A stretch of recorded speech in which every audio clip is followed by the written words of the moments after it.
My Hi. name is Claire. And I'm Molly. And this is Book Stupid. Book Stupid. Book Stupid. How are you doing? Girly. Girly. Have you recovered from the damn weekend yet? I'm at a sleep deficit I just can't outrun. I am so with you. And I think I'm at an age where I require so much sleep. And I never get enough. Here's what I'll say. I'm so eager. You're so eager. I know what you mean when you said sore throat that never goes away. Yeah. That's you're on the wedding circuit, baby. I'm on the wedding circuit. Yeah. It's just sort of that. That's your sore throat now. That's my sore throat. Yeah, I'm loving her. And, I suffer from chronic styes. Yes, of course. Today I spent a good 30 minutes in Warby Parker looking Rub for... that eye to completion. Right, I suffer from styes and I just finger one ball. Big old wipe, yeah. Yeah. It's not user error. It's not a skill issue. No, it's mites. My ophthalmologist has confirmed it's mites. Which is so much less disgusting. Yeah, so. Well, at least it takes the burden off of me. No, he does want me on dog medication soon. But as I still fight that fate, I'm considering like big kind of artistic blue light glasses as a way to distract from my chronic styes. As a way to just sort of blow up the image of your eye. Oh my god, I'm hiding outside. behind. And I do think I'm very susceptible to irritants, so it'd be dual purpose blue light glasses. One, maybe tri-purpose. One, obfuscate. Two, protection from airborne irritants. Yep. 3, blue light. Blue light, which everyone knows is debunked. Super real, scientifically. Fully debunked. Yeah, I love that. I like the idea of you wearing maybe a tinted glasses at work, like a yellow tint. I think I'm just a little too young for that, but I do think as soon as I turn 40, that's my vibe. Yeah, then you start letting the gray come in and you do a tinted. Right? Yeah. I embrace, rest in peace, Diane Keaton. Exactly. My heroes. Yes. Yeah. Uh-huh. Yep. I'm doing Joan Didion. You're doing Jenna Lyons even. Jenna Lyons. I'm doing Gwyneth Paltrow. You're doing Goop Studio. Yeah. I like it.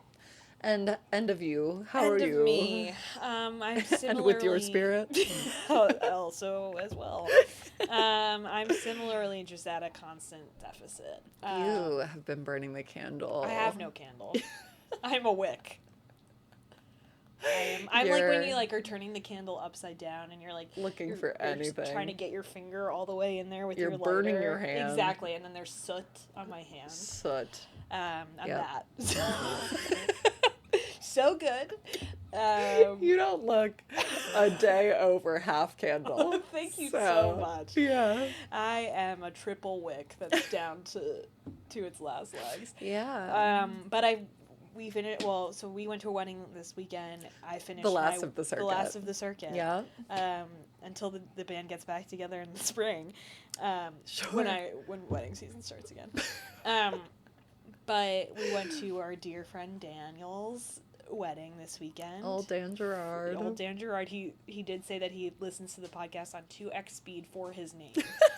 So congratulations to... I think this is the his second ears are time, perking. Yeah. Maybe second or third time we've mentioned him on the pod. So yeah. Congratulations to him. But congratulations. He married his high school sweetheart. Can I say that? Yeah, I think so. Lexi. A gorgeous bride. Oh my god. A gorgeous bride. She wore a ball gown like nobody's fucking business, and I all night crave too. that kind of drama. Yeah. I crave a full skirt. Yes. Bring back that. Bring it back. Bring back cathedral length veils. Totally. Yeah, the veil was unreal. She looked fire, yeah. She looked so good. And a beautiful wedding. Been a while since I've been to a Catholic wedding. What a beautiful wedding, which the groom kept singing at late night afters. He also just was stuck in a rut where anytime we got him, he's like, you guys heard when I took the mic from the band and I sang na na na na na na na. And we were like, yeah, no. He's like, that sounded good. Yeah. Well, because the lead singer of the wedding band took the mic back and was like, that was pretty good. And I actually had the same thought as someone who does have a good ear. I was like, you do. I was like, Dan can kind of sing. Well, this is a man who built a literal recording studio into his basement in high school. Yeah. We act like he's not a semi-professional That's true. musician. That's true. And an audiophile. And an audiophile. He is responsible, actually, for the clarity of sound. Yeah. The fact that it feels like stupid heads the are fact that you hearing can right hear now. Hector right now. Thank Dan for that. He bought us a piece of equipment that is making the sound just... Yeah, and on his music career, actually, I was disappointed that we didn't hear any of his tracks. Yeah. During even, interludes between You think that band was on the sets. Do Not playlist? I think maybe so. Because I know one Ryan Kennedy was hassling the band to hear, because Ryan is the other half of... Right, of the duo. Or maybe they're even a trio. I don't know if Jimmy's involved. I don't know who the full band is. But yeah, they have good tracks. Yeah. No, I mean, you're right. I shouldn't have been surprised, but I was in the moment. I was like, and he was so ready for it. He was so ready for the moment. Well, and he was a self-admitted diva. He was like, I love the attention I am getting at my wedding. Yeah, that was great. Yeah. Another kind of shocking musical moment at the wedding. Oh, my goodness. So this had us on our asses. It was crazy. So it was awesome. It was after dinner. It was after the first dance. You're right. So the band had already started up. They'd played, bride and groom, mother, bride, and son of man. When they mix it up. Yeah. They had the do-si-dos of it all. Yeah. And then now we hear some opening chords, and I say, that sounds familiar. And they've all, because this is a beautiful outdoor patio. Yeah, stunning. Looking out over, I think, a beautiful golf course, but it's now grown so dark. All you see is just kind of the beautiful abyss beyond, and then the stars in the sky. And they're kind of indicating... It was a beautiful night because St. Louis is still kind of warm. So, all of a sudden they're just like, what's that? Why do I, there's some, and then, wait a minute. And just so you know, we've now just kind of involuntarily snapped into a salute. Yeah. What was the song? Was it God Bless America? Proud to be an American. Which is of all of those songs the biggest bop. Musically, yes. Yes, exactly. Musically. Lyrically, I've got it. Well, with all of them, sure. But it is the one where you're like, oh, fuck yeah. Wait a second. This has got to, Oh my God. Yeah, I was absolutely singing along at the top of my lungs. Yeah. The video okay, so that song opens up. They let it kind of breathe. Yeah, they're just to the point where everyone's into it. Looking around like, wait, what? Having a patriotic biological reaction. Yeah. And then a Macy's caliber fireworks show begins over the golf course. And I know somewhere my mother-in-law was just gritting her teeth.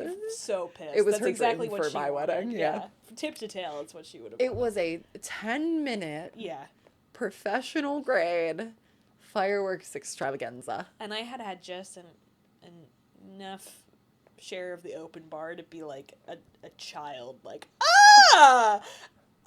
Sorry, that's gonna be so loud on this. But I'm taking videos. I'm clapping. And in every video, I'm in the background just shouting the song, which is I sit for the national anthem. And you're right. I was watching the video back and I was like, "Who is that? Molly singing Proud to be American at the top of her lungs?" God, it fucking rocked. Yeah, it was electric. It was electric. And it was the shock value was so awesome. It got everyone talking. Oh my God, yeah. Yeah, it was. Jaws were dropping left and right. Yeah, but it was, and then then it got you ready to hit the dance floor, which was nice. I was absolutely revved up after that. I could run through a wall after that. Yeah. Band was amazing. No detail left uncared for. Yeah. Which problematically, Aaron was dazzled by each and every kind of moment of wedding branding. They had the cocktail napkins, a really nice. Oh, you're so right. Yeah. They had matchbooks, a really nice touch. The seating cards, the escort cards were branded golf balls sitting on golf tees, and with our names with your little name around. as a flag on that. Erin, of course, obsessed with that. So she started squirreling away like a little hidey hole.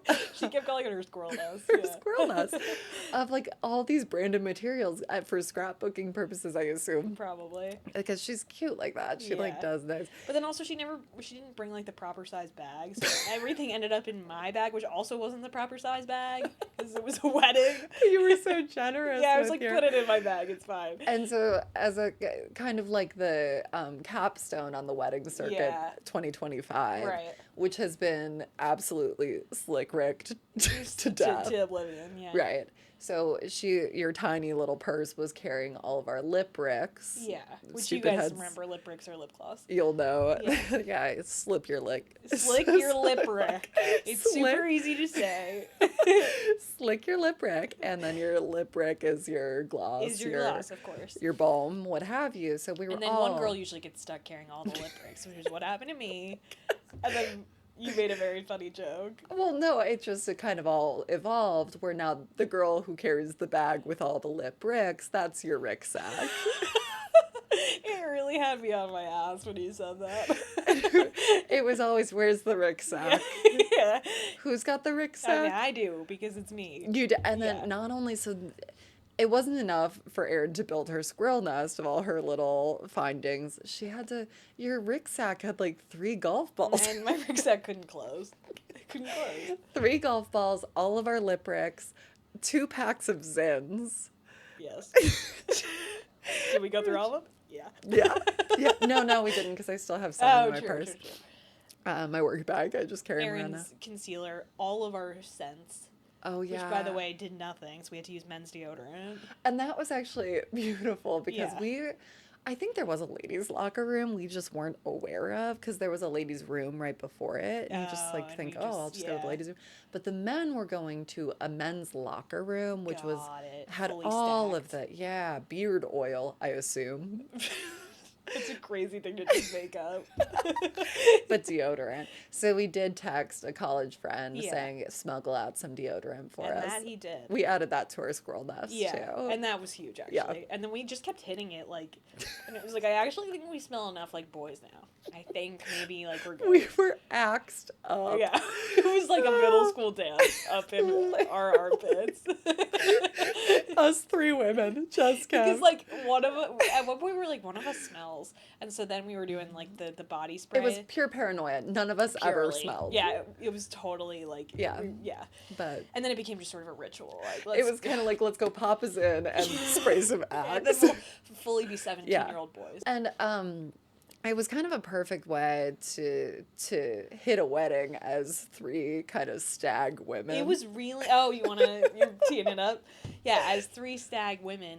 And it was especially fun because, so you've had a boyfriend for 12 years. And we kept calling Mittens your boyfriend because Erin and I, for the first time in our lives, have boyfriends. Wait, I'm sorry. Book stupid reveal. Yeah. And because just so you know, stupid heads do keep kind of like maligning me. They're like, well, it's just so weird that like it seems like you're on the hook for setting Siege up. You had a year, but you're not doing anything. And I'm like, there's a secret, but I'll never tell. I kind of beat her to it. Yeah. Yeah. So Erin. All you needed was right under the wire. all you needed was the threat of me. Yeah, it was like, I setting actually you got up. it. Yeah, hang on. So we were like jokingly talking about how we're all taken, but attending the wedding single. Right. And there was like a lot of fodder around, well, like how do we And, signal like, that how we do have how do you act around like guys now? You know, like how do you know? Like I hope no one I hope I don't let anyone down. It was kind of like the vibe. Like I hope no one's like been holding out Right. hope. You know. weddings famously romantic. But it was just like a bit we were doing. Like Yeah. I hope no one's in love with us because it's too late. Yeah. You Which know? Erin then elevated to the perfect mantra. Yeah. Erin started going, don't cheat, don't cheat, don't cheat. And so that kind of became our whole bit for the wedding. It was Don't like, cheat, just don't cheat, don't don't cheat. cheat, don't cheat. Which like you would just like perfectly place it, like a guy with like a long gray ponytail and a tiny fedora would walk Real person by at the wedding. Yeah. and Siege under her breath would go, don't cheat, don't cheat, don't cheat. It was perfect. And Yeah. then, you know, like we shared it with anyone who was interested. And people were loving it. People and were all these people loving had it. like 12-year boyfriends as well. Totally. Like, that's so good. Ryan Kennedy, soon to marry one of my favorite people at the wedding, Elizabeth, was charmed by Don't Cheat. And he's like, then started kind of a competitive chant, cheat, cheat, cheat, which Elizabeth didn't love. But then he said, I only want to cheat with you, baby. So I think he swerved right out of that. Yeah. He also, the first thing he said to me when we connected at the wedding was, hey, you almost ruined my proposal. Right. Which is troubling. True. It's kind of the underbelly of my loose lips. Yeah. It was a large chain, though. Dan told me, I told Callie told Shaylee told Elizabeth. Elizabeth said, are you proposing? And Ryan said, I'm gonna kill you. Molly Young, I'm gonna kill you.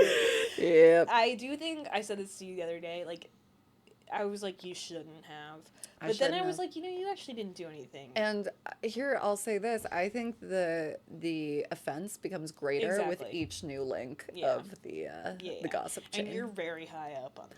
I'm link number 2. And I said this to you, I will defend you. And do you know what? I actually think the originator also has, like, a slightly higher share of blame, because... True. So I'm actually the least to blame You're of the entire I agree. line. Yeah. Isn't that funny? Isn't that funny? Isn't that funny? Isn't that funny how we just took his ass to court live on the pod? And won. Oh, the judgment just came down? Right. Not guilty. I knew it. Yay! Another case solved. Another name cleared. We're done with pro bono for the year, though, so if you want to hire us, it's going to cost you. We have quotas. Anything else from the wedding? Oh, I did want to cover the funniest thing that I've ever seen happen at a wedding to date. Please. I'm sorry, it was so fucking funny. So good. So we're in this beautiful dining hall for the dinner. Dining hall sounds like we're at Calf. We're at the Calf. Sorry, my bad. It was a gorgeous ballroom. We're at the ballroom. There's the word. Gorgeous country club. Gorgeous country club. And... it's time for the fun. My favorite part of weddings is the speeches. Because it's just like popcorn. Like, let's go. I did have to go piss girl the whole but I was being really You brave. gotta dial it. I locked in, Because it's the best part, because you will get someone that, like, really... At every wedding, I think you'll get a really good speech and a really tragically awful speech. Yeah. Although this one, I think everyone did a good job. Yeah, same. No bad ones. Yeah, but the father of the bride had just the most hilarious slip-up. He was talking about... he gave a really beautiful speech about Dan and Lexi. I thought it was... And do you know what was really special about his, like, speech overall? He spent, I'd say, like, 70% of it on his new son-in-law. And that's rare. Like, you know, you get a parent up there, they talk about their child, and, like, obviously, this man loves his daughter so much and was able to just... He could have gone for days on Lexi alone, but I thought it was, like, really sweet. And unusual, I agree. And it really did feel like this is a wedding where Dan is becoming part family. Yes. And it, like, also felt like he so understands Dan, which I thought was, like, beautiful. Like, even not just, like, a surface level, like, inclusion, like, large inclusion, but, like, it was really well. Yeah. Just a really good speech. So, right. Like, it is really sweet that he just demonstrated such, like, knowledge of Dan and such, like, love for the person he is, like, seeing him down. But so he's describing that Dan has always been ambitious, and even from when he knew him as a teenager, like, he would go on business trips with this, like, his girlfriend's dad, because he was so interested in, like, his dealings and what was going on in his, like, larger world. So he's describing he was ambitious as a high schooler, ambitious throughout, and he's working through these different stages, and now he's talking about college, and he's saying Dan had a tremendous amount of success in college. And then he kind of moves on, and you start to hear laughter at the for a minute, everyone let it lie. Yeah. And there was a split second where you thought, oh, he's going to get away with this. And then and it wasn't one of us. Like, I was like, that was crazy, but I'm locked in. And then someone in the ether, there just was a slight chuckle, and then it was over. It was over. Yeah. And Dan, I couldn't see him from our vantage point, I but... could. Someone said he nodded, like, yeah. Well, after the fact, he's kind of like... A tremendous amount of sex in college. Sick. Well, so a part of me was like, was it intentional? No. It felt... If it was intentional, it was Oscar That worthy. man should be on Broadway. He needs need to get him to the Academy Awards Yeah. because it was so earnest that's why everyone laughed. I think it was I think Freudian. so too. And it was crazy. It was awesome. It was very, very funny. Yeah. That was my Favors. Okay, my last thing I wanted to say, now that I'm concluding this current tour on the wedding circuit, is there's nothing I like more after I've been overserved at a wedding than when they start bringing out props for the crowd. Do you know what? I couldn't agree more. And you'd think, like, I'd care about late night food. I don't. I never hit it. No, because we've talked I'm about busy this. at the bar. Right. We don't know where the dessert table is. I've never I also didn't have dessert. I've never gotten a slice of cake and the cake looks so pretty. Yeah, No, yeah. not a lick of dessert. No. Not a lick of late night. But props. Now I'm participating. And I think it is because we decamp to the dance floor. And like usually they just sort of get distributed while someone like puts it in your hand. You're like, yes. Woo! But this one was really fun. Cowboy hats and tambourines. And here's what I'll say about one Erin Woods. That woman can move a tambourine like nobody's business. Hey, it's not a comparison. Listen, as a self-proclaimed music head, audiophile, find the beat, find it and so ride here's it. what I'll actually say, because in the moment I was being a youngest child and I was like, you're right. You think you had it? But now I'm starting to think maybe you'd never had the beat. Oh, and you were weaponizing the beat. Well, you know what's so funny though is has a grandmother told you you've got the best dance moves? 'Cause on this circuit, I've been told my neck finds the beat every time. She did not say that. She said, I love what you do with your neck. It's different. It is different. And I don't believe that she, like, knows the beat either. I was bullying you about the beat, I think for sure. now that I'm seeing it with my tinted blue light glasses, I think in my heart of hearts, I didn't think you had the beat in the moment. I'd like to ask Erin, because Erin and I are... You're the music guys. We're kind of in, like, an a cappella group together, so... on the side. No, totally. And for what it's worth, what I loved about Erin's work wasn't that she was consistently, like, technically correct. It was the flair. I was going to say, she's got so much, like, stage presence. Yeah. She's got so much riz. She was, kind of fluttering the tambourine through the air, then smacking it on her ass. And that was good. That was good stuff. The last thing, Please. The last thing I wanted to say about the wedding was, it was so nice to see Dan and to be at his wedding. And he kept, like, at one turn saying something so nasty to us, because that's who he is, and that's why we love him, is that he'll calling us names. He'll call you a name. He'll rib you. He'll read you to filth at his own wedding. But he then he'll always say has the time. I'll say that. True. Bridezilla makes time to take down his friends. Yep. But then we'll also say, like, the nicest thing you've heard from anyone in, like, a year. And it was just really, like... Yeah. Yeah. And, like, he was so, at the end of the night, was, like, so thankful to us for going to the wedding. And it was, like, I was like, thank you so much for inviting us. And, like, it was so nice to celebrate him and his marriage to Lexi. So that's me being sincere. Well, so... You've been doing a bit of reading, I know. You've actually been, do you want to share with the class how you've been kind of in a mental institution? Yeah, lock me up. After we read The Deal by Elle Kennedy as an exercise for the pod, I fell down a hole. You couldn't get up. And I couldn't get up, and I've been sitting at the bottom of that well, just hoping to drown.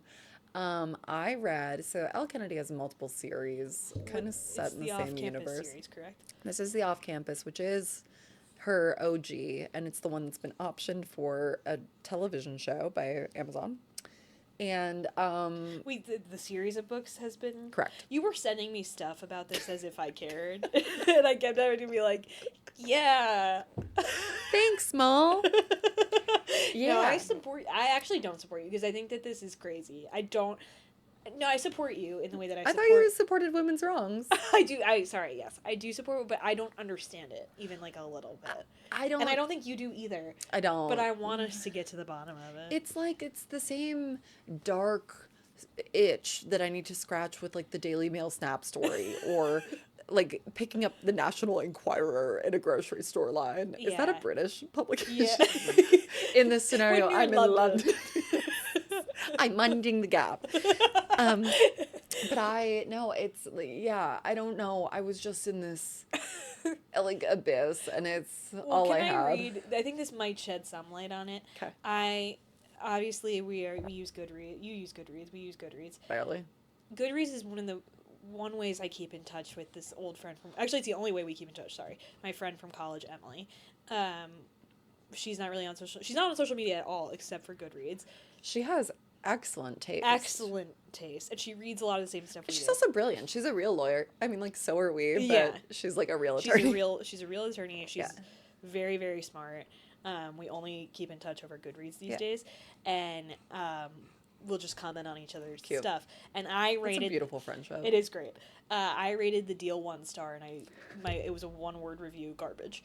And she had such a funny. She commented on it. She said, "No, you must read the rest of the books. They're so good." And then in parentheses, "I might have been in a fugue state when I read them all."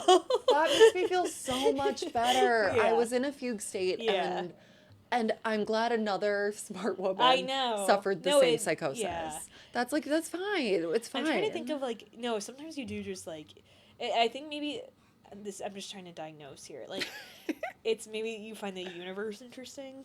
Do you find Briar No. University compelling? No, because like Allie Hazelwood, when she writes in like the Stanfords, Right. that's a compelling universe to me. Briar, No. I don't think I'd visit. I don't. You don't think you'd even apply, even if they take the Common App? And listen, it's an Ivy, but it Yeah, wouldn't of be course. worth it to me. No, nothing about it really. And now that I'm kind of like free, I will never You'll ever never go back. return. You'll watch the Oh, I'll watch the show. Actually, so you did You'll watch the show. No, I know. You did say this in the last episode that it's kind of the same itch as like Walter Boyce. Sure. Yes. Yeah. Did you say that? Cause Or maybe we talked like that. I don't know. That was an offline conversation. maybe. But yeah, it's Because like that that makes where it's like sense to me. objectively bad. Yeah. But But it's there. I don't know. I guess Yeah. I'm seated. And so I will watch the show. I think it's been picked up for multiple seasons because each season will deal with like same as the book. So the books, just to be clear, the off-campus series, it's 5 books. I've read all of them in the space between last episode and this. And she's fine. I'm fine. And now I'm done. I'm free.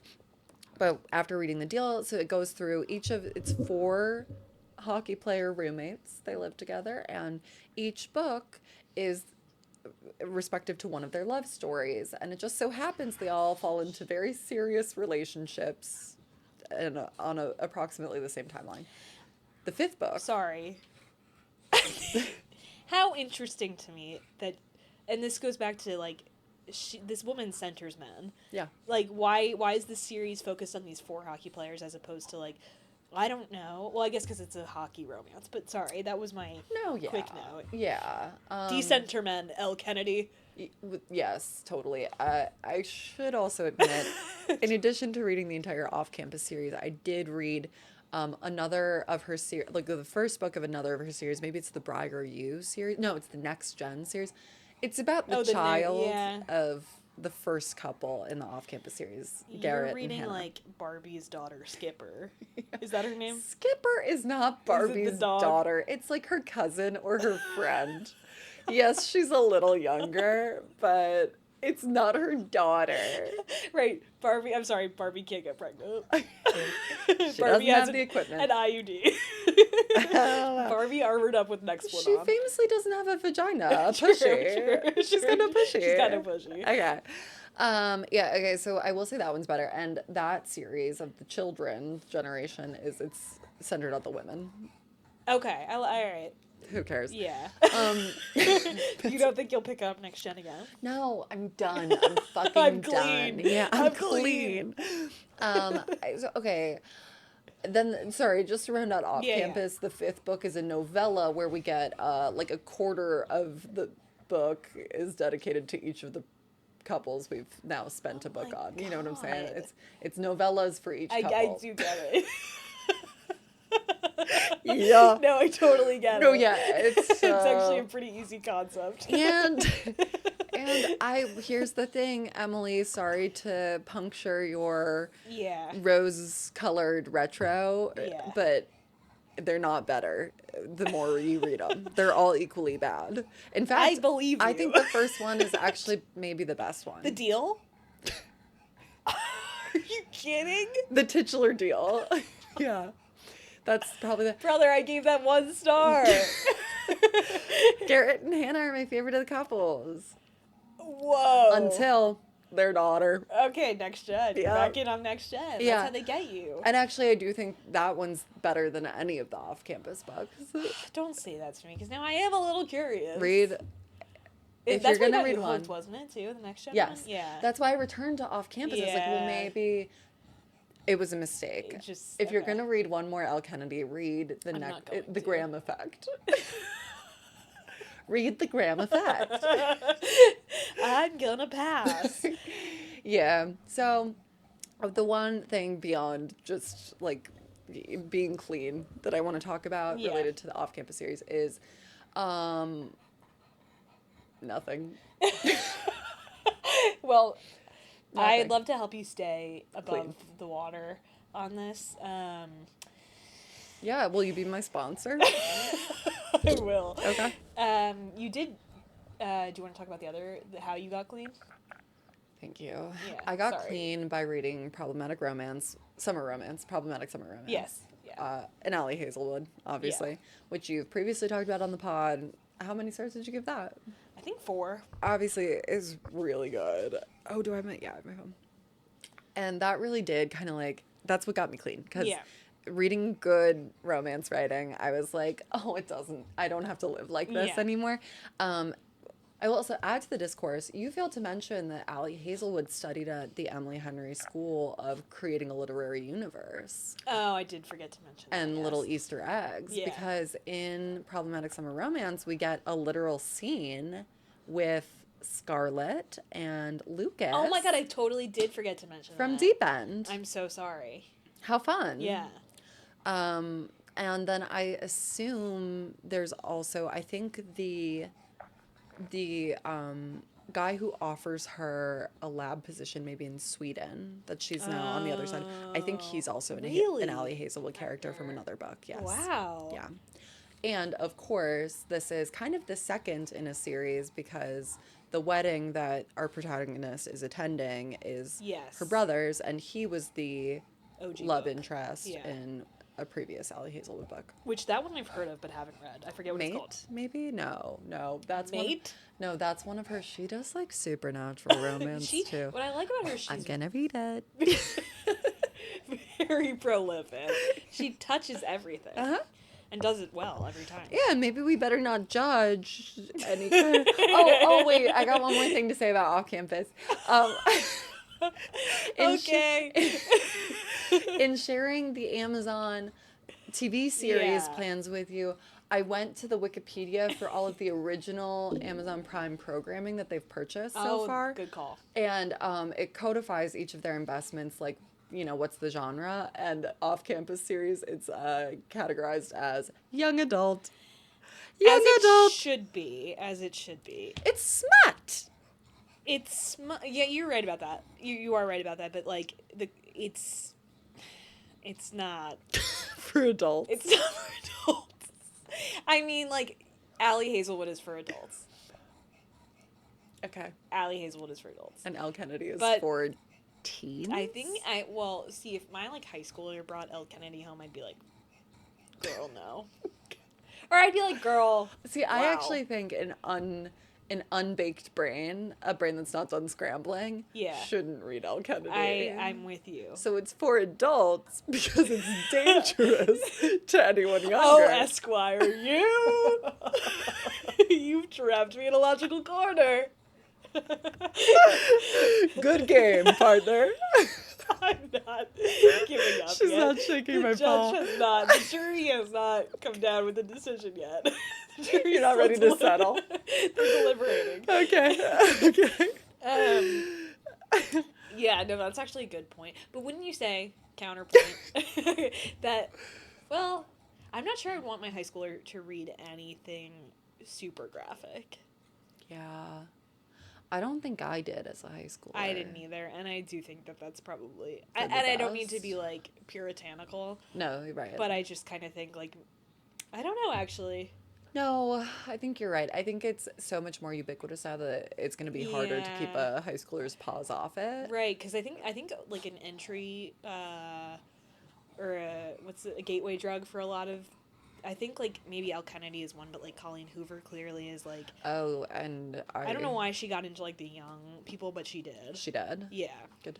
Well, yeah, I remember reading a report that the fastest growing subgenre of romance among Z and Alpha is dark romance. Oh, that's scary. It is, isn't it? Yeah. But I don't know how she got into... Because, like, I feel like a lot of, like... I don't mean to be saying young people, so, like... Young people. But, like, I feel like that, like, a lot of them have read Colleen Hoover, and you're kind of like... Girl. When Emily Henry's right there. I know. But, like, I think somehow she saturated that market. Scary. Yeah. Yeah, she, again, should be for a... Like, a cooked brain. Yeah, at least over easy. Should be for dumb adults. We can't say that, Clip can it. we? No, yeah. Not young adults, dumb adults. Dim ones, even. Tim Joes. Dim Joes. Yeah, Amazon, create that category. Dim Joes. Scary. All right, yeah, so I'm free. Oh, I'm sorry, there were 3 moments yes. within problematic summer Please. romance that I was like, yes. You got it, yeah. All day long, I had baby. lots of highlights, so I would love to relive some of them with you. Okay, the first that I'd like to, it's just hot. Yeah. This is before our lovers get together. I grab his water and take an angry sip from the same spot where he just drank. Yeah. Because she's like trying to force him to like admit he likes her and force him into like physical This is the book about engagement with edging. her. Yeah. Yeah. I'm sorry, that's hot. Yeah, no, I agree. Because like when you share a drink, it's always like, oh, I'll sip out of the other side. And she's Yeah. just like, it's like we're kissing. And you know what that is kind of like the ethos of sharing a drink. I actually feel like I saw a tweet about this the other day that was like, sharing a drink is a gateway to kissing.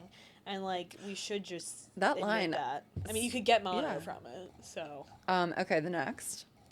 Hark switched his plate with yours when he thought I wasn't paying attention. Because, like, the background here is they went to a pasta making class. Yeah. The protagonist is really bad at pasta making, and her food is inedible, and she's, like, not really eating dinner. And when she's gone, and he thinks that her best friend isn't looking, he switches his plate with hers so that she'll have supper. He's a very caring guy. That's nice. Yeah. That is nice. That's I nice. agree. Now, this one I highlighted just because great language, great writing. Sorry, the pasta thing I want to double click on that No, sure. because I do think it's a really nice, like, show, don't tell moment of, like, affection and care for your partner. Exactly that. Yeah. Sorry. Nice. Carry on. Now this one I highlighted for its language. It makes my heart weigh 1,000,000 pounds. How much he does, in fact, care. How misguided he is. How stubborn about the boundaries of the life I'm going to live, about the shape my happiness is allowed to take. Get him. Yeah. How stubborn about the boundaries of the life I'm going to live, about the shape my happiness is allowed to take. Yeah. Is such a really, really strong articulation of like that core conflict that these two have. Yeah. And it makes it so much more compelling. The stakes are that high. Yeah. You know? Yeah. Like it's not like, oh, you're too young. It's you won't let me you won't listen to how I am deciding my own happiness. And he has such rigid... You are my happiness. Yes. Yeah. But he genuinely believes her that happiness can only conform to the rigid boundaries he's established. Yeah. And it's like, you two just kiss. Yeah. She's a really good writer. She's a great writer. Yeah. Yeah. This is why she has surpassed Emily Henry on my ranking, because Emily Henry tells a great story. Allie Hazelwood tells a great story really well. I would say The Craft. The Craft is higher. Yeah. Hazelwood's Craft. Hazelwood, and she does have sort of a witch-like name. Well, it's a pen name. I It's a know. nom de plume. I know. Well, you know she writes supernatural romance, you. I can't wait for you to dive into that. What would your nom de plume be? I don't know. I think I'd want something that sounds like A ma'am. No, JK. get my ass. No. I think I'd want something that sounds like a regular name. Yeah. Because I think Allie Hazelwood very clearly sounds like a pen name. Do you know I considered a pen name when I wanted to write like young adult. When I wanted to. Right. Young adult. Right. I put some thought to it, and I don't know what I'd use as my first name, but I'd use my grandmother's maiden name, McQuaid, as my Ooh, I last like name. that. That's it's a very pretty last name. Go like Dennis. Dennis McQuaid. Denise McQuaid, perhaps. Beautiful. Yeah, beautiful name for a young female author. Yes. Yeah. I love it. If you ever see YA. From Denise McQuaid. Don't let it fool you. It's Molly Young Esquire. Yep, there you have it. Cat's out of the bag. What have you been consuming, I wonder? So I feel every week I need to provide a quick update on like where I'm at in my Hunger Games In your journey. own YA journey. Yeah, true. Yeah. May I be Glass house. I'm throwing stones from my glass house in District 13. Have moved on to Mockingjay, The third. the third in the Hunger Games series, which I have heard is I think the worst. Is it? I don't think so. Okay. From my childhood reading. I think Catching Fire, I was like boom boom boom. I like ripped through that. I Aptly am sort named. of like what? Aptly named. Indeed. And may we all catch fire as well, or whatever the fucking And with your spirit. yeah. I am sort of struggling through. Well, actually, no, I'm gonna leave it at that because I will be doing. Mockingjay's bad? No, Mockingjay's fine. Okay. But I'm not. I just want to provide like status updates Yeah. on Hunger Games because I know everyone's invested. Yeah. But like I'll do. You're like filling up a fundraising. Just $50 more and she'll read another Sunrise chapter. on the Reaping. You are gonna go to the Oh, prequels? this is the whole point. We're all invested, I promise. I promise. I actually think I've been extremely restrained in how much I've talked about the Hunger Games Totally, on this yeah. podcast. Yeah. But yes, the whole point of this exercise was that I could be primed to read the prequels, which I have heard such interesting things about, but I didn't feel like I could read them because I am so out of the loop. Anyway. You thought you'd get bullied on the forums? I will do a deeper Hunger Games digest once I finish the whole series. Great. I just want to let people know where I'm at for the GoFundMe. And you do owe us a digest on And the I other will side. give it. Okay. I will A book give it. report. Because I have a lot to say about PETA and Gale, let me tell you. Yeah. Yep. But so beyond that, I've been watching. You've been watching. I've been watching. Yeah. And I also have designs to watch all of the Hunger Games movies after I read the book. I would join for that. Oh, please join me. Movie night. Movie night. Excellent. But I watched 2 things on Netflix that I'd like to talk a little bit about. Fab. You are just giving my hand mono right now. That's to Hector, by the way. Yeah. For those listening. But I watched. Have you seen? You haven't, I don't think. But the Fear Street movies on Netflix. No. They're like this like campy like slasher series of thriller movies on Scary. Netflix. Ooh, my ankle. Oh, she's going up her pant leg right now. They have. I think this is the 4th one. But they're all set in this town of Shadyside. It's kind of like they went to the Riverdale school of like Naming. neon lights, Jingle jangle. weird jingle jangle, weird town where bad things happen. Cool. But it's based on R.L. Stein. Oh. Did a series of books called the Fear Street books, which I don't really know. Famous Goosebumps author? Famous of Goosebumps. Yes. Okay. I'm actually glad you said that because I forgot that was his big work. Were you a Goosebumps girl? Well, that was what I was going to ask you. Were you a Goosebumps girl? You first. I was a little bit, yeah. I don't think that's surprising. I like spook. Yeah. I like dabbled in that world, Yeah. for sure, but it wasn't like my home base. My home base was like Magic Tree House. Right. But I did time in Shondaland I did time in R.L. Stein, in Shadyside, if you will. Yeah. And I will. But it wasn't my, like, primary residence. Yeah, I didn't, I don't think I ever read a Goosebumps. Oh, yeah. I think I maybe read, like, one Magic Tree House when I wanted the attention of, like, a crush. Really? Is in, that a like, book for boys? Second grade. Well, it's just the only books that really grabbed the attention of the boys. Where I was... smile. Wait, are those books for boys? Also, second grade was wrong. That's too high a reading level for a second grader. Not for a girl like No. you. Well, You're but not for an the average boys. Joe. Oh, for the boys. For the yeah. boys. Yeah, no, I remember one about a saber-toothed tiger, Yeah, maybe. yeah. They were always doing their book So reports that's on a Magic lore. Tree House. Yeah. It's very, I guess it is a lot of, like, it's like historical right. fiction. Well, and so I was more grabbed by, like, historical fiction about Mary Queen of Scots. Got it. Okay. Yeah. Gotcha.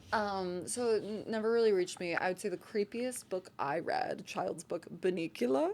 Did you read that? No, I did not. Let me just walk you through this Bunnicula. He's a Yeah. vampire bunny, and what he does, he siphons the color out of vegetables, leaving the vegetables ghostly white. Spooky indeed. All right. Anyway. Wow, that just... R.L. Stein who? Nothing to say about Bunnicula? You did almost leave me speechless there. But it's a really just a good, get in the mood kind of deal. Yeah. But they're very almost like, they kind of remind me of those movies. I've talked about them before on the Final Destination movies. They're a little bit, like, gratuitously violent to the point of being like, oh my god, like, Icky. LOL. Not Yeah. icky, but just like, oh my god, your hand just got cut off. Like, I think that's icky for me. okay, that's fair. Icky for some. But it's, like, very, like, I don't know, atmospheric, these movies, yeah. which I like. You It's, love like, that I shit. love atmospheric is Twin my... Peaks, Exactly. yeah. Twin Peaks, Riverdale, Mm-hmm. X-Files. This is all... Like... It's crazy to lump all these together, but it is how I feel. I get what you're saying. Yeah, Yeah. spiritually atmospheric. Yeah.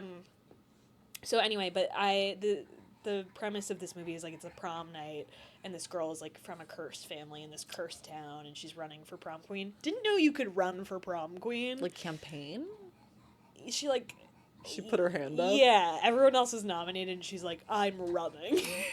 Oh. Which, like, two notes on that. Yeah. One, I'm always so fascinated by prom, like, featuring prominently in, like, a high school narrative as someone who, didn't go to prom.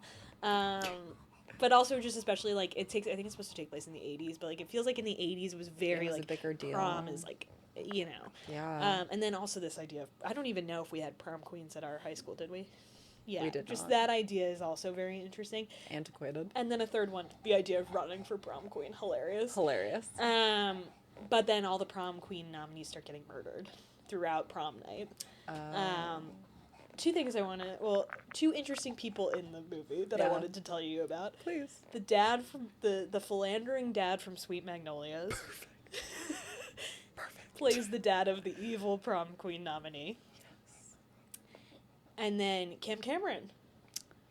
Cam Cameron from The Summer I Turned Pretty. Happy for him. Is the love interest who's a little pushy on the dance floor, I'll say. No. Could yeah. not be less of a Cam Cameron I character. agree. It was really jarring, but he gets murdered, so. Good. Yeah. And it turns out philandering dad from Sweet Magnolias, so he's the dad of one of the prom queen nominees. He and the mom and the daughter the three of them together are murdering everyone. Oh, they're in cahoots. They're a family of murderers. So they're not so much cursed as they are collaborating. Exactly. But the Okay. town is just like a town where bad stuff happens. Got it. But anyway, really enjoyed it. And then I went on to watch... Wait, before we move on Yeah. from that, I do want to just raise something about another television horror anthology. You know, the Monster series? It's a Ryan Murphy. I think that was, you do. Ross Lynch was Ted Bundy. the Ted Bundy show was crazy good, yeah. Yeah, and there's a new season out right now. Oh, I didn't know that was him. Okay, I will watch that. A guy from Yeah. Wisconsin. Yeah, so serial was Ted killer. Bundy, wasn't he? I think so. Ted Bundy was Milwaukee, I believe. Oh, yeah. Yeah. Uh-oh. So not loving that kind of specialization, but the third season has now been announced. You'd never guess who it focuses on. You know, I texted it to I you. you did. I'm Yeah. sorry. I'm so bad at reading my texts. Claire. You went to her house. I was going to say Mary Todd Lincoln, Lizzie. and by that I mean Lizzie Borden. Mary Todd Lincoln. Mary Todd Lincoln. He's doing Oh Mary. He's doing Oh Mary. Ryan Murphy's doing Oh Mary. Yes. No, Lizzie Borden, and another tie-in to a previously discussed topic on the pod. Lizzie Borden is played by the little Beatty girl Warren Beatty and Annette Benning's daughter. Oh, interesting. Who I Okay. saw opposite Hugh Jackman in he that wore his two-hander jeans. when he wore his jeans. God, it's all coming. It's all full coming up circle. book stupid. Yeah. Yeah. Stupid head's delight. I think Ryan Murphy might be listening. Oh, I knew it. Oh, I knew it. Uh-huh. Wow, I'm gonna have to watch that Ryan Murphy vehicle because I did think that the Ted Bundy show was so great, and I must tip my hat in that case to Mr. Evan Peters, who played an absolutely terrifying Ted Bundy. Oh, see, And when we're talking about Ted Bundy, it's not Ted Bundy, is it? It's the other guy. it's the other guy. They're not both Wisconsin. It can't be. Who's the- Ross Lynch played Ted Bundy. Who did Evan Peters play? He's from Milwaukee. It's not Ted Bundy, though. Now it's all coming back to me. Dahmer. Jeffrey He's Dahmer. Wisconsin. Yeah. Ted Bundy. Is All Florida. over the place. He was all over the place, yeah. Dahmer's Wisconsin. Well, let me just say, Evan Peters played an insane Jeffrey Dahmer. And I meant to so say Ross this. Lynch has nothing to do with this series. No. Perfect. I meant to say the last time we talked about Evan Peters, I took an elevator with him once, and I forget all the time. At one of my jobs, Yeah. he was going to physical therapy. It was like one of those office buildings that's like just, there's like 6 floors and it's like Sure. whatever. Uh-huh. And one of them was the physical therapy office, and I was going home one day and he was on the elevator leaving physical therapy. And I didn't know who he was because otherwise I would have just. And He you wonder hadn't how many really times that's broken happened in your life where Onto you're the like, scene yet. Yeah, I agree Yeah. with that. but my coworker was such a, I think, American Horror Story fan, and she was like, oh my God. Yeah. Anyway, I just wanted to quickly drop that. He was super nice. I had a famous person on my flight to St. Louis. Oh, you did.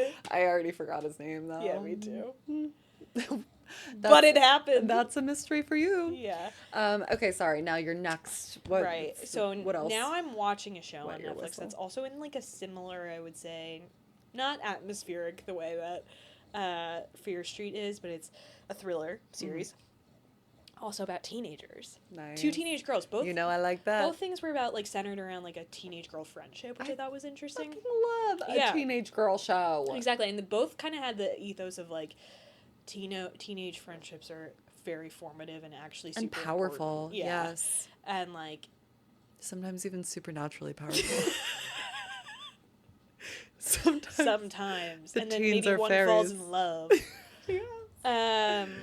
But also like in both, there's like this idea of like authority figures being like, you guys are both naughty and not good Yeah. for each other. Yep. And the girls are like, fuck off. But I'm watching Wayward on Netflix, which I wasn't really sure I would like, and I am, because I didn't know that much about it going into it, but I was like, oh, it looks like a thriller, like, I'll love this. I am loving it. Am I gonna eat it right up? Will I like? Well, we kind of touched on it last night, because you were like, Oh, good for you, not for me. well, because you were like, is it scary? And Is it like Panicula? which, by the way, seems really fine. Oh, now you got something to say Yeah, about Panicula. You about- found your words about Panicula. Welcome to I've the party. actually sat on it, and it sounds really not scary. Cool. But you were like, is it scary? And I was like, no, it's like, honestly, a comedy. I watched episode 2 last night. It starts to get a little bit... You'd only watched one I told episode. you that. When... Jesus fuck. Okay. So it's called Wayward, and it's like 2 stories, as many are, an A and a B. And it's about these 2 teenage girls who live in Canada. They're both like really bad, and they like get terrible grades, and they like. You kind of sound like those adult You know men what? who project onto them. Thank you for checking me. Yeah. And they smoke a lot of weed. That was a thing in both, like teenage girls who smoke a lot of weed. Mm-hmm. And let me just say, interesting how the dialogue we're giving them around weed feels like people who have actually never smoked Hey, you got a weed before. spliff? It's literally like the one in Fear Street's always like, I could just kill for a joint right now. And it's like Famously addictive substance. Yeah, it's like if you got no offense, but like, you guys seem like kind of like cops about this. Yeah. This is kind of giving Dare vibes. You're kind of giving us about Zims, which just doesn't. Which is super addictive. But yeah, so it's like these two teenage girls in Canada. They're both like kind of badasses. See, I'm reframing it now. Love. Yeah. And then one gets sent off to this school in Vermont that's like, we don't know what's going to happen. Oh. On the other side, we see this queer couple move into Vermont, and it's also 2003. Okay. Interesting choice. Yeah. They move into the town because the one played by Mae Martin, who I think the name of their character in the show is Max. Okay. Or, no, Alex. X. The X of it all.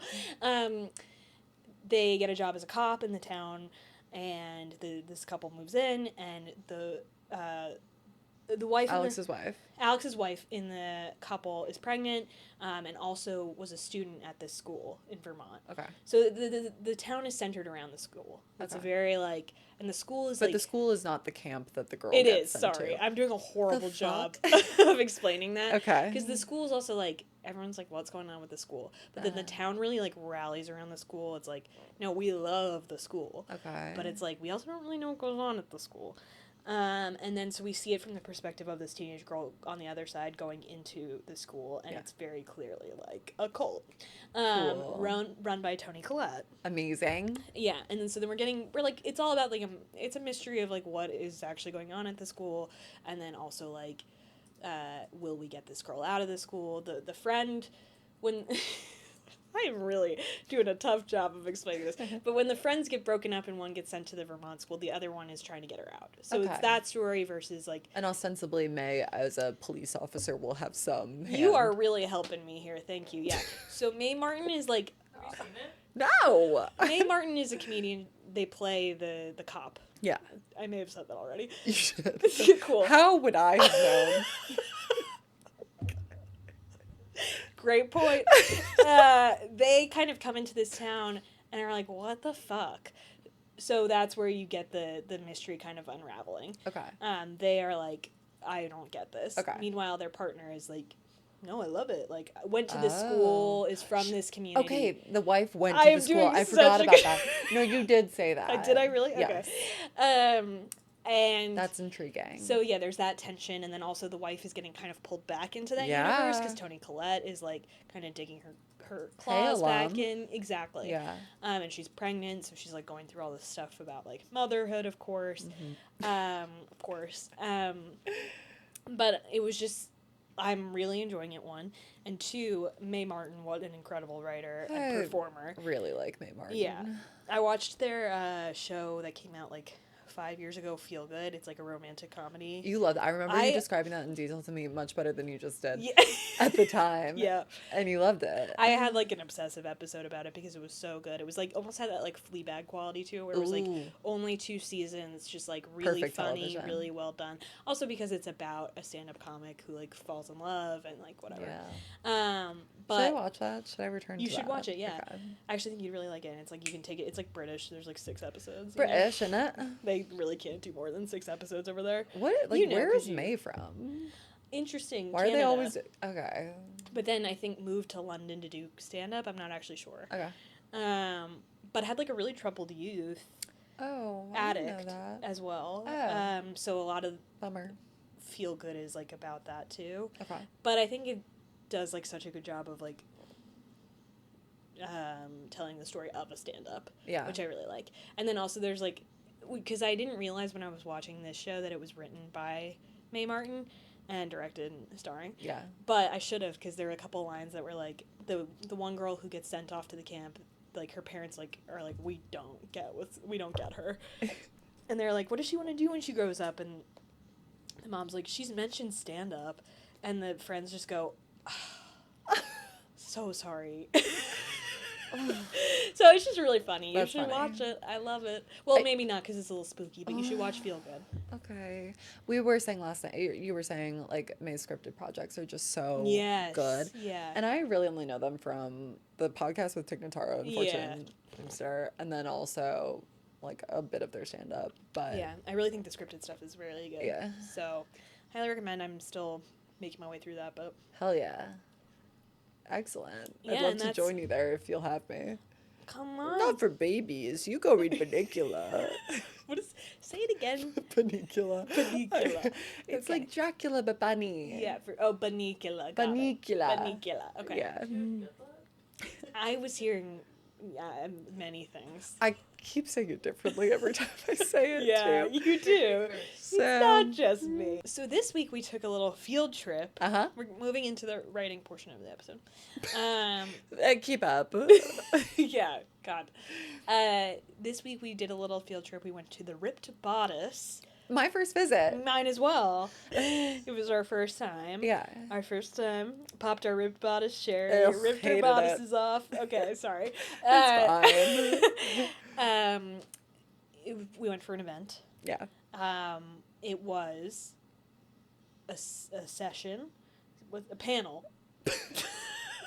I'm struggling with my words. Wait, also I today. just want to say for anyone who doesn't know the Ripped Bodice, it is a book. It's Oh, an yeah. indie bookstore. There's one in New York and one in LA, and these bookstores are purely and exclusively dedicated to romance. And like you can tell as soon as you walk in, it's just like every book cover is like It's fucking pastels. awesome. Yeah. And they have every like there's plenty of fantasy for Molly. There's like YA for Molly. YA for Molly. Stuff for Tim Joes and Josephine's. There's something for everyone. But great little bookstore, and they were hosting a panel. That's the word. I guess so. A panel, a talk even. Sure. Between Jenna Bush Hager from the Today Show, and of Read with Jenna, her book club. And what's the word I'm looking for? As You mean like the president's daughter? no. Also that. It was our date with the president's daughter. She is of George W. Bush. Right, and we had the pair. Both Bush twins we were really in attendance. Like, ping pong, ping pong. Okay. Okay. Might I? You may. It was a talk between Jenna Bush Hager, who took the stage to announce her imprint. It's There a we Penguin Random House imprint called Thousand Voices, and she was taking the stage with the author of her first published book from this imprint, Ariel Sullivan. Talking about the first book that'll be published by Thousand Voices, Conform. We got signed copies as well. We got signed copies. So we got, and their editor Yeah. from PRH was also there. Yes. Who will go unnamed just to protect her identity? Natalie. Point. And it was a very like casual discussion, but also like super informative. I mean. We should start with like we are like absolutely in love with the president's daughter. We are eating out of her palm. She is the Rizzler. Like she just is magnetic. Bob. Bob. Body. Personality. Face. And like so warm. I mean, that was your mean, big headline. She was so accessible. Like, I hate to say it, she has that W charm. She so does. You're right. So like warm, friendly, accessible, unpretentious. Yeah. This woman probably had a secret security detail with her. Yeah, She's literally wondering. a publisher. Her day started at 5 a.m. when she hosted the Today Show. She is a kingmaker in publishing. Her book club is one of the big three where when she says this is my pick, she moves millions of dollars around. She is a taste maker. Yeah.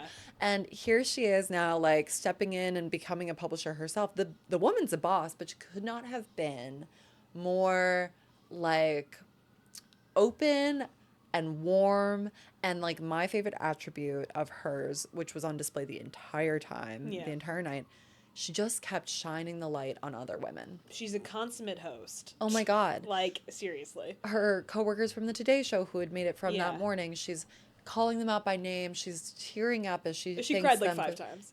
which love. Yeah, it was incredibly charming. She's just constant. Oh, another author that we're publishing through the imprint. She knew, like, it was like, I was waiting for her to be like, and Claire's here also. I know, who's right, awesome. literally- And I would have been like, literally. yeah. At one point, she connected 2 audience members. One was Yeah. the agent of one of her authors, and the other was the daughter of said author. And she Yeah. goes, "Oh, I can't believe I haven't introduced you yet." The daughter started tearing crying. up. She's Yeah. so moved by Jenna Bush Hager's Yeah. just warmth. Very, very warm. Yeah. One of those people who just, like, I feel like makes other people really comfortable. Completely. I was Um, Eddie's soldier. I was at ease, baby. I wanted to be in her lap. And funny. Funny. She kept like we just kept calling her the Big Rizzler because, Yeah. and we'll get to who the Little Rizzler. We sure will. Because there's big and little.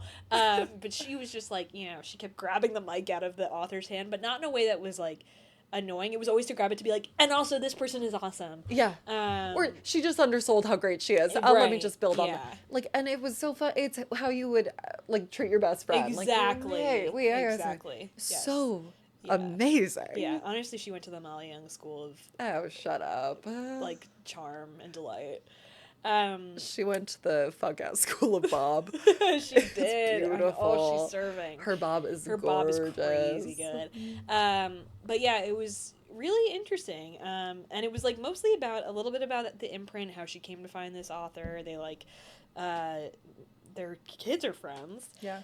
Which was an interesting story. But one of the sweet kind of messages from that beyond like, yeah, your next author could be a play date. Carline, yeah. But it was sweet that like the only way they connected and the real kind of like lesson each took from it was like say your dream out loud. It won't happen That was otherwise. really, that was really moving. Take yourself seriously and say it. Yeah. And like I think a big thing she talked about too which is like, you hear this a lot about publishing is that there's a lot of rejection. It's near constant. And she was kind of echoing that, like, I had been rejected and like, I just kind of she said something about how like she'd been writing but she hadn't really been telling anyone that she was writing. Unrelatable. We do a lot of talking. And one of her New Year's resolution, the year before she like this all kicked off, or like the year of that kicking off, she had said to herself like her New Year's resolution was like say out loud that she was writing. Yeah. It was we both said after the talk we felt invigorated, I believe was the word. Yeah. It's like tossing we put in around. a zen. Exactly. We were zinned out. Jenna over Bush Jenna Hager Bush Hager. is a zen. She is a zen. Completely. Yeah.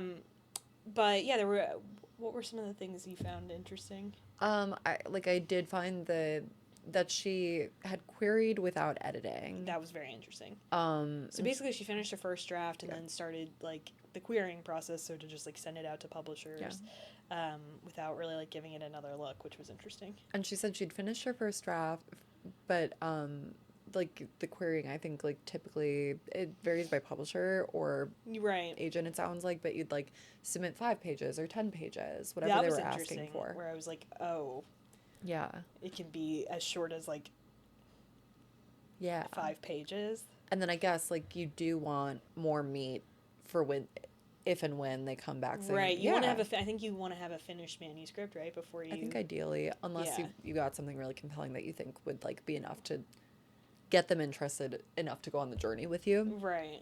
But yeah, I think that was the premise. Is like, okay, I'll have the whole manuscript, but I submit what they're asking for. If they're interested, now we workshop the whole book. But she was saying like, no one asked for the full manuscript. Yeah. The first time she did it, the second time she did it, she went through 2 rounds of querying, and I think like what was really sweet about the connection with Jenna too, like Jenna gave it a full read. She read it cover to cover. On the treadmill, she said. On the treadmill. Rizzler. She's like, I was so into this book, I was finishing at 5 a.m. on the treadmill. I was like, okay, work. Again, 5 a.m. body. When did you go to work? I can't even, okay. And Jen, she was saying that to us at like 10 p.m. in Brooklyn. And she lives in Connecticut.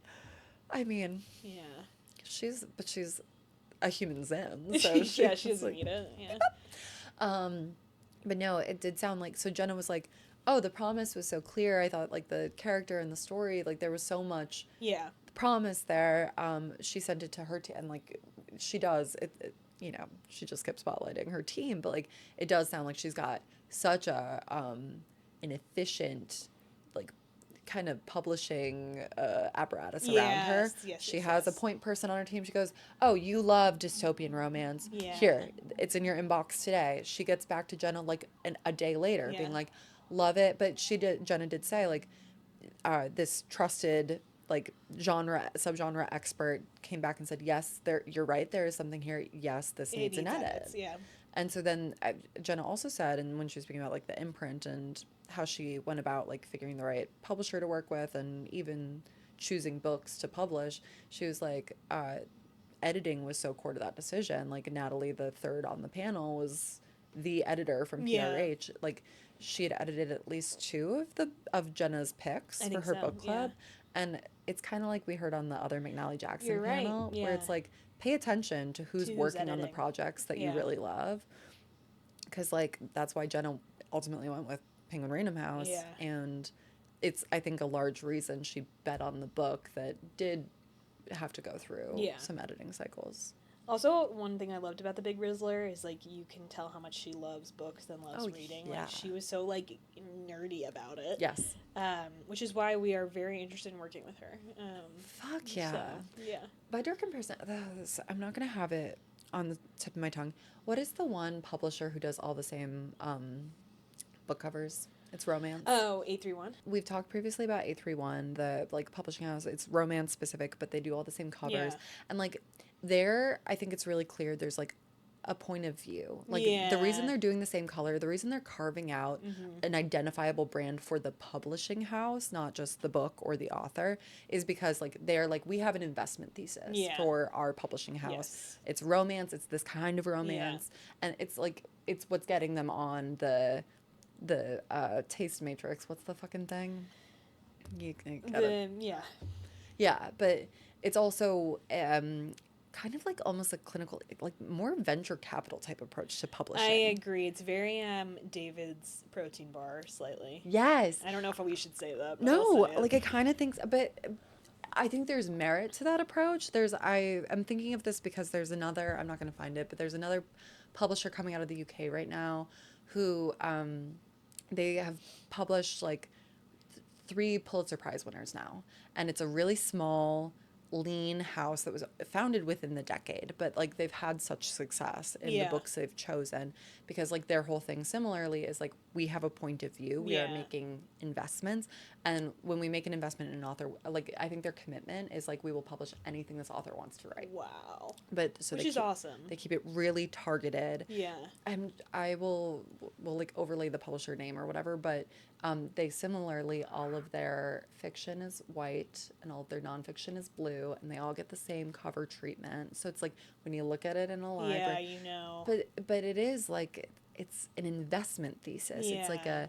Right, and it's just different ways to skin a cat, really. And I raise that to say, Jenna, it's like the love of the game. Yeah, it's totally, because she is the president's daughter. She could be fucking not doing this. Yes, and like she could be a child left behind, and she is not. She like, and I think that approach is empirically as successful often because it's not that she's just throwing darts at a board, it's that she like really does have she has the heart of and her finger on the pulse of like what people readers want. Yes. I think it's as good like because she gets it. She's able, like, even on the panel, she wasn't like, oh, yeah, I'm looking for this kind of author or that or this genre or not. She was like, we're looking for everything. Yes. Yeah. I also was really moved when she was, I think, talking to the woman whose mother she's also publishing, who's like 62. I think she said it's her debut novel. Yeah. I think that's when the woman started crying. I was like, I will die for Jenna Bush Hager. Like, I'm the Secret Service. I will die for Jenna Bush Hager. You're stepping in front of the bullet. I'm stepping in front. Yeah. Yeah. I love her. Yeah. Do you want to tell us who Lil Rizzler is? I do. Let's not get to that not yet because I do want to highlight a couple other interesting things. It was just it was interesting to hear from a debut author, I think, and like how she has she talked a little bit about her writing process and like how she one kind of got inspired, or she started writing. I don't know if I wanted someone to ask her, like, was she a writer before this? No one really, like, got into this, but this is obviously her debut novel. But, like, she got inspired during COVID and going through postpartum depression, and she was like, I just needed something. Which I do think is, like, often how... Maybe we cut this, but, like, that's kind of how we got here. We're like, I need something. Yeah, yeah. Like, you just want, like, you need an outlet for your creativity or whatever. Yeah. And, like, I found that really, I don't know, inspiring, or, like, I do think that's, like, how a lot of writers feel. And then also hearing her talk about how she, like, fit writing into her life was interesting, because she's like, I'm a mom, I don't have a ton of time. I don't know what her, like, work, I don't know, but she was like, I didn't have a lot of time to write, so I was like, I really was sneaking it in where I could, like, she called herself a sprint writer. Yeah, which I thought was really interesting, and honestly something I would really like to, like, start practicing, but she was like, anytime I had, like, she was like, I really like writing in the car, so, like, anytime I would bring my laptop, and, like, during Carline featured prominently in this talk, but, like, she kept referring to 30-minute increments. Yeah, just, like, I would just, like, that's what the time I had, so that's the time I gave it, which I found really inspiring. And then also, just, like, the fact that, like, because sometimes I think you just need, like, the car is where I write, or, like, a contained space, like, I actually really got that. Which, even when she had the option of bigger space. Right, like, Jenna Bush Hager was like, I can only use her 3 names. Of course. Yeah. JBH. She had Ariel Sullivan over for Playdate because their kids are friends. And I guess Ariel was like, can I come? Or she was like, I need to write. And Jenna Bush Hager was like, come inside, like, write in my kitchen, my probably beautiful house. and Ariel was like, no, can I sit in your driveway, actually, and write in the car? I write in my car. That's where I write. Mm-hmm. I totally get that, actually. It's almost like a sensory deprivation tank. Like, you just need, like, you know how some people, I don't know if this is actually going to be relatable, how some people find, like, tiny spaces really comforting, or, like, bathtubs? Like a weighted blanket? Sort of. Jupes is looking at me like, whoa. You go in your bathtub. No, yeah. It's like a thing. It's like a place where you, it's like, this is, like, I fit in here, and I see the walls of the bathtub. I'm fine. Yeah. But I actually really get that. And then the other thing she said that I thought was interesting was she'll pick a song for each scene that she's trying to write, and I'm not sure what that means. Like, is a scene a chapter, whatever. Yeah. But she picks a song for that scene. It sounds a little bit like she's got synesthesia, which, again, we're not defining that. She was like, I do this thing where I pick a song for each scene, and then I won't stop listening to it until I'm done writing it. And at first I was like, oh, that's interesting, and then she, like, puts you in the headspace, and she was like, yeah, but it's also like a punishment. It's like you can't stop listening to the song until you finish the scene. I need to incorporate more punishments into my writing. Because that was interesting. Like, when she was talking about the car and the music, it felt like part carrot, part stick. It was like part, like, these are the conditions I work best under, and, like, this will be but it's also going to kill me. Right, but there's an edge. A slight amount of discomfort. Yes. Yeah. And if I'm kept in these conditions too long, I'll claw my way out. I'll surely crack. Yeah. Yeah, I actually found that very interesting. But at the same time, the final question of the Q&A session was someone saying, like, what's been the best part of this whole thing? And Ariel's answer was, like, drafting, but specifically when I'm, like, in the zone and I find that song that perfectly matches the scene. And I know it'll carry me through. She mentioned a Noah Kahn song. A Noah Kahn song, yeah. Don't remember. So it's funny because it seems like a dual purpose thing. At once it's like, and she even said, like, you know, it's kind of puts a clock on a scene where I don't want to get sick of the song. So right, true. It's really actually pretty interesting. Yeah. I'm a person who can listen to a song into the ground, which is currently what I'm doing with the cover of Free Fallin' by John Mayer. I don't know what's going on, but I can't stop listening to it. She's a bad girl. Loves her mom. Loves G. Okay, sorry. I can't listen to lyrical music when I am trying to write something. That's professional writing. A lot of people feel that way. Creative writing. You might be while reading. Oh, I love. Can't read while I'm listening to music either. Yeah. Guess I'm just, like, built different. Guess you have whatever kind of synesthesia that is. Yeah, I guess you have whatever kind of synesthesia that is. And with your synesthesia.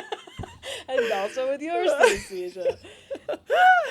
Hi, And then honey. let's just do a minute on the Little Rizzler. And Little did you want Rizzler. to talk about the verb tense thing? Oh, yeah. Devastatingly, one of the other authors that's going to be published through 1,000 Voices, she launched a really good question at the three panelists, I guess. She's like, so you said like editing was an important step in your publishing process. So I think it was like, yeah, like what changed, what made the biggest difference, and I think the subtext of the question was like, were you precious about it? 'Cause Yeah. it sounds like it was kind of a sly question. it was a little sly, but one I really appreciated. It was like, Yeah. I thought a question like, yeah, now let's get down to the real Yeah. real of it all. Like that was gonna be super informative for us. Totally. And unfortunately, Ariel was like, no, I did go through cycles of like rewriting Yeah. my own book. Like she's like, yeah, at first I was just lopping it off. Like I did a spell check, whatever, but then I did do cycles of self-editing where I had to rewrite my book in a different verb tense. Uh-oh. Your biggest fear realized. Shiver down me spine. Yeah. And that really did shake me to my core. But it did sound like, I don't know, it was so heartening to hear, like, once you are partnered with, like, an editor who Yeah. gets it and gets your story, she was just, like, Ariel was basically saying, like, I never had any qualms about what Natalie was bringing to the table because she was doing necessary Yeah. work that I understood at every turn was making it better. Yeah. And also, I think there, like, as we said a little bit earlier, like, there's a difference between craft and story. And I think the most important thing you need to have is story. Craft can be, you can get there. Oh, yeah. Elle Kennedy sent craft straight to hell. Yeah. And still. Yeah. Elle Kennedy did not go to Joanne Fabrics to get craft supplies. Nice. Too much. Okay. She didn't go to, where did Conrad and Belly Michael's, go? of course. Michael's, of course. Yeah. So, and then, should we talk about the Little Rizzler? I think we've now alluded to Yeah. it. So we should. We Sorry, were I'm, also like, charmed kicking by. Hector. Well, he's literally like putting his head up your skirt. He's making out with my ankle. Yeah. So yeah, then we're like, part of the deal was we got a signed book, so we get in line to get our book signed, but we're kind of just standing like aloof in the bookstore, hoping that Jenna Bush Hager will like again be like, See Claire us? and Molly. So we're just kind of being aloof, and then this woman, this like very young woman, probably 23. I don't know, maybe I'm lowballing her. She's gorgeous. Yeah. Had the glow of youth. She got the glow of youth. She looks a lot like Mel. She looked a lot like Mel. Gorgeous. She was wearing like a perfect blazer that like is straight out of The President's Daughter's playbook. Like she looked politically perfect. Yes. And Molly again and I were just kind of like mouth breathing in this bookstore, and she looks at us like, girls, Lines over there. like, we're are gonna you set up- lost? And she's like, are you in line for the books? And we're like, yeah. And she's like, no, you're not. Right over here. Because she was Jenna Bush Hager's protege. She was her imprint. Oh, And so then we started calling her the Little Rizzler, and we are obsessed with her. because she was clearly like personal assistant, or like she was she's very close. the right hand to Jenna Bush Hager. Very close. But she still had like a charger hanging out of her back, like if she was a girl like us. with a charger trailing behind her, like Perfect. a toilet paper trail. But another a feather in Jenna Bush Hager's cap. She never lost track of Little Rizzler. Yeah. Hey girl, come over here. And it wasn't like, where's my aide? It was like, where's my like, I gotta bestie? make sure she's getting her flowers Yeah. in this event. She amazing woman. Amazing woman. Can't say enough good things about Jenna Bush Hager. And we'll never stop. We'll never stop. And in the spirit of saying the dream out loud, we want to be published by 1,000 Voices. But more than that, we want to be friends with Jenna Bush Hager. We want to get margaritas with her. We really want to get margaritas with her. She seems really fun. We went out for margaritas after the event. And we're like, we wish she were here. That's that. That's that. All right. So should we move into our final act? Let's. And as my final trick, what's the most romantic thing that happened to you this week? So I am going to take us back to the South. Okay. The spiritually South Southern wedding of yeah. Dan Gerard and Lexi Hannah. I love it there. Lexi Gerard. Lexi Gerard. Not to dox her, Yeah. but there we are. I want to build on just kind of the gorgeous note you left us on at the top of the app where Dan is so mean, so sweet. Yeah. What a beautiful duality to exist in. You're truly. Such a Gemini man. Yeah. I will admit I was really emotional about this wedding. I actually famously, well, so Dan hit us with yet another like sentimental little speech at the very dregs of the night, Yeah. the end of the after party, just before we got hopped in an Uber, you know, said some of the sweetest stuff you can Yeah. say. And he kind of articulated what had been bouncing around my brain the whole weekend. Like, how Yeah, lucky. you had kind of alluded to Yeah. earlier in the day. I was super emotional during the actual ceremony, like watching this friend I care so much about, like marry his perfect Yeah. partner in Yeah. life. And I feel very like confident Yeah.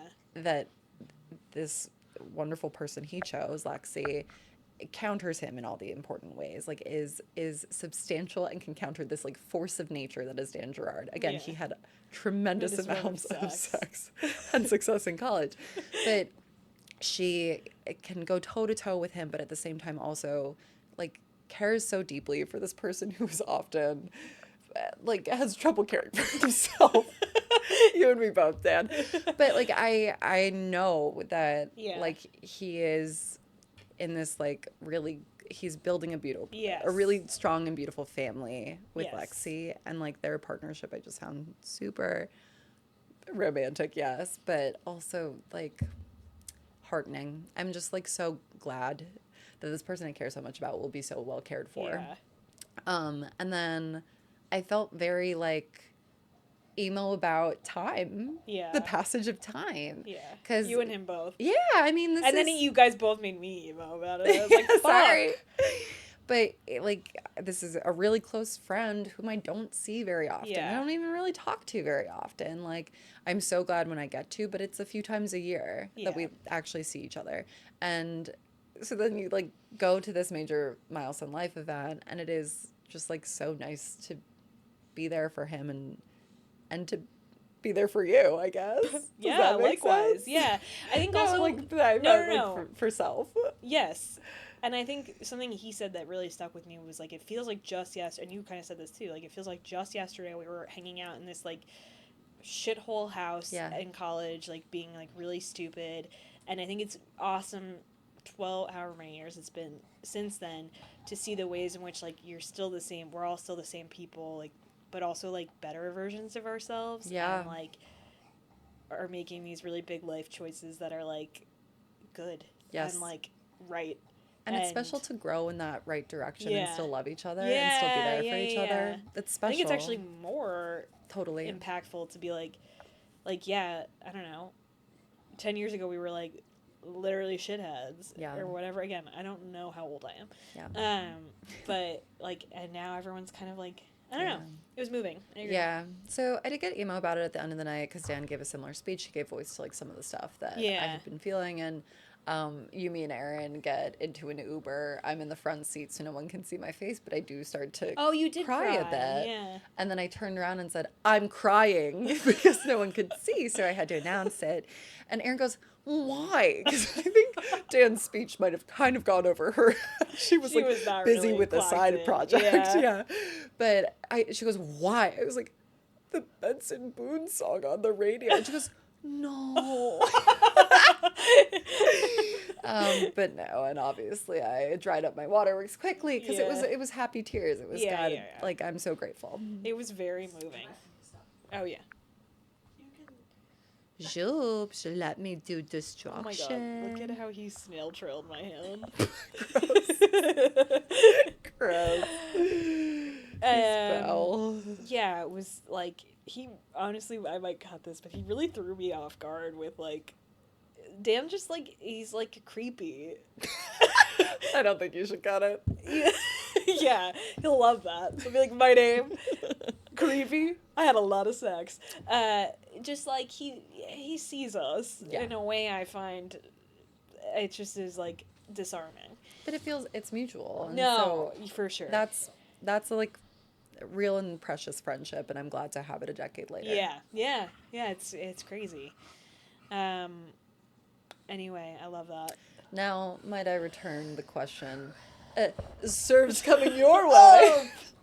So What's the most I romantic know thing I that happened just to you? called Dan creepy, but I actually was gonna preface my own most romantic this week by saying mine's so creepy.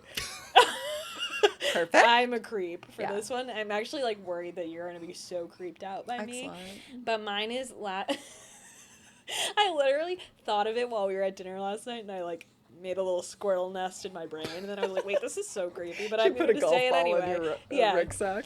Last night at dinner, we were like, all of a sudden, I don't know, someone must have used like a dish soap or something in the kitchen, and it wafts over, and it smelled just like, so creepy, just like the Tide Pods we used to use sophomore year of college, which had such a distinct smell that like to this day, and you know how scent is. They such, went like, out of print. I'm sure. But I remember they were like the Febreze Tide Pods for girls who sweat a lot. It was like clinical strength Tide Pods. And because we'd obviously do laundry. This was when we lived together sophomore year in the dorms, and we would do laundry and then like hang it all on our like throughout the room to dry. Yeah. So I was surrounded by your extra strength Tide Pods at all times. But for just a split second, I smelled it and I didn't like even clock it because it was so familiar to me. I was like, oh, it was just like, it smells like Molly. And I was like, but she hasn't smelled like that in 10 to 12 to 15 years. It's unclear how old we are. But it was so romantic to me how I simultaneously clocked it and didn't clock it at the same. I'm not sure if I'm doing a good job of explaining this, but it was like such a sensory reaction that I had. That's your most romantic synesthesia yet. You're right, it is synesthesia. And I do love the smell of those clinical strength Tide Pods that are out of print because they're probably dangerous. I gotta get some black market exercise Febreze Tide Pods. Yeah. Whoa, I wonder if Yeah. that's what they were using back in the dishwasher. It must have been like, I don't know, maybe it was the scent of the Febreze, like whatever Febreze was in your Tide Pods, like maybe it was that. But yeah, anyway, I don't want to wear your skin, but That's so sweet. And I mean, we were like wearing each other's skin all that entire we were like year. in each other's butthole that year. We slept in twin beds 3 feet apart and just watched each other fall Yeah. asleep. Sometimes with a bed between us. Yeah. A mattress between us. Floor bed. Yeah. But another thing you did at that time, which was a good trick, but you never really left out detritus, so I could return the favor. If I had left a coffee cup on my desk, sometimes you would touch This it is to see another if it creepy was thing I would warm. do. No. I'm saying this is the sweetest fucking thing in the world. Because she would like drink half a cup of coffee and then I would come home. I'd be like, Molly's not here. And then I'd be like, she probably left 30 minutes ago based on the heat of the cup. Yeah, we spent so much time together. And it's time I wouldn't trade for anything. Me It's some of neither. the sweetest time of my Me life. too, yeah. Oh, well, I just love that. Thanks. Now we buddy. really took a trip back to college today. Oh, someone who's playing Benson Boone. You're so right. You're taking me out of the ordinary right now. No. I know that's not people. No. That's gonna screw me. All right. All right. Good night, all. Night. Good night, Moon.